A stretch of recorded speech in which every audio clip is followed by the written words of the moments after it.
بسم الله الرحمن الرحيم. الحمد لله وكفى والصلاة والسلام على رسوله مصطفى وبعد. السلام عليكم ورحمة الله وبركاته. marka horeysa waxaynu mahadnaqanaa Allaha weyn marka xigta waxaan mahadnaq u soo gudbinayaa bahda aqoonsoor online academy oo ah akademiyad lagu barto afafka iyo maadooyinka sayniska runaantiina dhammaan gobolada Soomaaliya degto dhan arday ku leh waxna ka bartaan barnaamijkan ay ugu soo marti qaadeen waxaynu kaga hadli doonaa qaybo kamid ah afkeena hooyo laba qodob ayaynu xooga saari doonaa qaybteenan koobaad qaybta hore waxa weeye hodantinimada afka hooyo oo aynu insha Allah taala ka dhigi doono duubitaanada dambe iyo muuqaalada dambe barnaamij gaar ah balse caawa aynu si guud ama si guud isku dul taagi doono dhowr qodob oo inoo muujinaya ama inoo tusaya hodantinimada afkeena hooyo qodobka labaad aynu caawa isku taagi doonaa waxa weeyaan qodob run ahaantii muhiimadiisa iyo qiimeyntiisa leh oo ah qaar kamid ah astaamaha lagu garto afka halista ku jira ama inuu baaboo ama dabargo khatarta ugu jiro iyo astaamaha lagu garto inagoo halbeeg uga dhigana astaamahaas afkeena hooyo bal astaamaha maxaynu ku aragnay afkeena hooyo ee Soomaaliga ugu horeyn waxaynu ku bilaabanaa maanse uu nin hore ama abwaan hore uu yiri maansada oo leh ummad waxa uu astaana ummad waxa uu aqoon ah ummad waxa uu aayaa ereyga arartiyo afka hooyo weeyaan taasoo sheegaysa ummadda aqoonteeda iyo astaanteeda lagu garto ama ay aqoon ku barato inay tahay afka ay leedahay iyo inta ay ka garanayso labada qodob hadaynu qodobka hore ku horeysiino ama aynu qodobka hore ku dhawaano hodantinimada afka hooyo qiimaha qaayaha uu afkeenu leeyahay iyo inaynu bal dhowr dhinac iska tusno fiidiyogeena yara kooban ee aynu duubi doono hadaynu eegno dhanka suugaanta oo qodobka koowaad aynu soo qaadanno afafka markaaynu eegno ama marka afyaqaanku uu baaritaan ku sameeyo daraasadu ku sameeyo afafka adduunka lagaga hadlo ee aadka u tirada badan leh suugaantu waxay ka tahay afka qayb aad u muhiim afka Soomaaliga wuxuu ku jira afafka aan lagu la tartami karin awoodda suugaanta ku jirta haday noqoto qaybihiisa kala duwan maahmaahda murtida gabayga geeraarka iyo dhammaan badaha kala duwan ee suugaanta taasoo runaantii waqtiyadii hore ama waagii hore ku jirtay meelo badan oo muhiim ah sida halka warbaahintu maanta ku jirto mar uu ku jiray gabaygu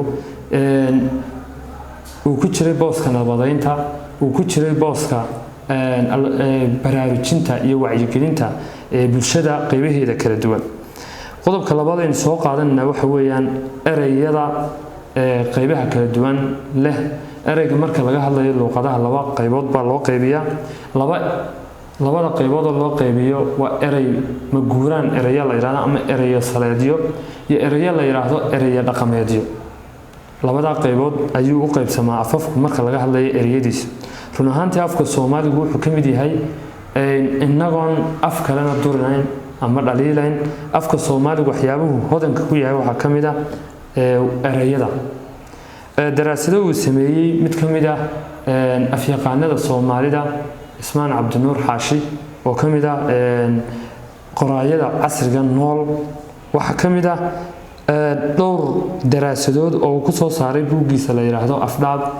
oo ka hadlaya hodantinimada uu kaga duwan yahay afafka kale oo dhan ama qodobo aan laga helinin afafka kale marka baaritaan lagu sameeyo waxa kamid ah waxay loo yaqaan laba afleen oo uu bixiyay ereyadii markay ardaydu ama caruurtu ay dugsiyada dhexe hoose dhiganayaan ay isweydiin jireen kuwaas oo ah ereyga marka hore loo akhriyo iyo marka gadaal loo soo akhriyo isku midka uu noqonaya ay ka mid yihiin sida dad oo hadii xagga hore aynu ka akhrino iyo xagga dambe aynu ka akhrinaba isku mid inoo noqonaya waxa kamid ah ereyga daad oo ka mid ah ereyada haddaynu xagga hore iyo xagga dambeba ka soo marna isku midka waxaa ka mid ah daraasadahu sameeyo daraasad la yiraahdo lamaanaha isku qabtalan lamaanaha isku qabtalani haddaynu in yar sharaxno waxa weeyaan ereyada loo yaqaano ereyga ugu dambeeya uu ka bilaabmayo erey kale oo ereyga la macnaa tusaale oo kale afo waa gabadha xaaska ama reer kale ayaa afo la yiraahdaa waxa u dambeeya xarafka oo markaynu eegno erey kale oo isaga la macnaaba ka bilaabmayo oori oo kale tusaale oo kale haddaynu soo qaadano waxa ka mid ah doqon oo kale oo doqonku waa qofka aan dantiisa garan ama inta badan waxyeelada ku soo noqnoqota aan ka tashan marka doqon waxa u dambeeya xarafka na waxa ka bilaabmaya xaraf kale oo la macnaa oo isaga la mid ah oo nacas oo kale haddaynu isaga nacaska sii eegno waxa u dambeeya xarafka xa sa aan niraahno waxa ka bilaabmaya xaraf kale oo erey kale oo la macnaa oo sacsa oo kale ereyada noocaas markaynu eegno afafka adduunka marka la eegayo ama marka afafka adduunka baaritaanka iyo cilmi baarista lagu hayo waxa uu la gaara ama waxa kaliya ee lagu arka qodobadan lagu arkay afka Soomaaliga taas oo suuro gelinaysa aftahanimada iyo hodantinimada uu afka hooyo leeyahay waxa ka mid ah erayo la yiraahdo alanle oo luqadaha inta kale ama afafku inta kale ay ku yar yihiin erayadaas waxa weeyaan hal shibana iyo hal shaqal sida tusaale kale da oo ah qofka cimrigiisa da qofkaas da'diisa waa intaas waaye waxa ka mid ah du waxaan xaggan u du ama dhinacan u baari waa erayada run ahaantii uu qaniga ku yahay afkeena hooyo waxa ka mid ah so oo hilibkiya marka laga hadlayo neefka so iyo saan ayaa loo kala saaraa marka so waa hilib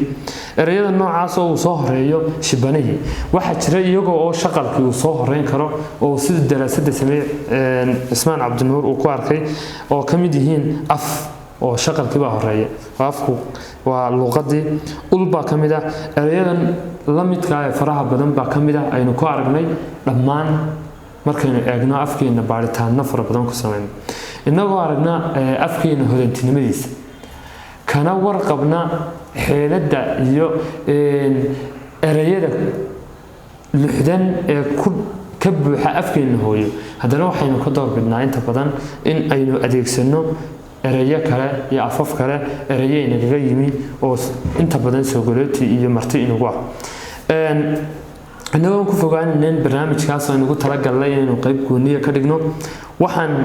halkaas kaga tagayo qodobka hodantinimada afka hooyo oo aynu insha Allah taala in badan daraasado badan oo la sameeyay aynu ku soo bandhigi doono kuna gorfayn doono barnaamijyadeena dambe waxaanu u gudbanaa qodobkeena labaad oo ah astaamaha lagu garto afafka ama afku marka uu halista daaqayo astaamaha lagu garto waxaanu soo qaadan doonaa 5 astaamood oo aynu ka soo xigan doono qoraaga weyn Cabdiraxmaan Cabdilaahi Faarax oo loo yaqaano Guray Barwaaqo marna ahaan jiray wasiirka warfaafinta dhaqanka iyo wacyigelinta ee Jamhuuriyadda Soomaaliland haddaynu soo qaadano qodobada waxa ka mid ah koow astaamahan waxa lagu garanayaa afku marka uu halista ku jiro haddaynu soo qaadano qodobka ugu horeeya waxa uu sheegayaa dhimashada ereyada loo yaqaano ereyada nimka ka hadlayna weeyaan dhimashada ereyada loo yaqaano erey saleedyada waynu sharixi doonaa waynu dul istaagi doonaa qodobka labaad aynu eegi doono halbeegna uga dhigi doono barnaamijkeena afka Soomaaliga iyo sida lagu arkay astaanta waxa ka mid ah fatahaada ereyada shisheeye la iska muusi kari waayo ereyada shisheeye inay ku soo fatahaan afka isla markaasna ummadda afka leh ay iska muusi kari weydo inay iska joojiso ereyadaas ama ay meesha ka saarto adeegsigooda kuna bedesho kuwa afkooda qodobka saddexaad aynu soo qaadan doonaa wuxuu noqonayaa dadka oo afkooda daneyn waaya barashada afaf shisheeyana ka doorbida oo qodob runaantii aad muhiim u ah hoostana inaynu ka xariiqnaa ay muhiim tahay qodobka afraad aynu soo qaadan doonaa waxa weeyaan maamulka oo adeegsan waaya isla markaasna ilaalin waaya horumarin waaya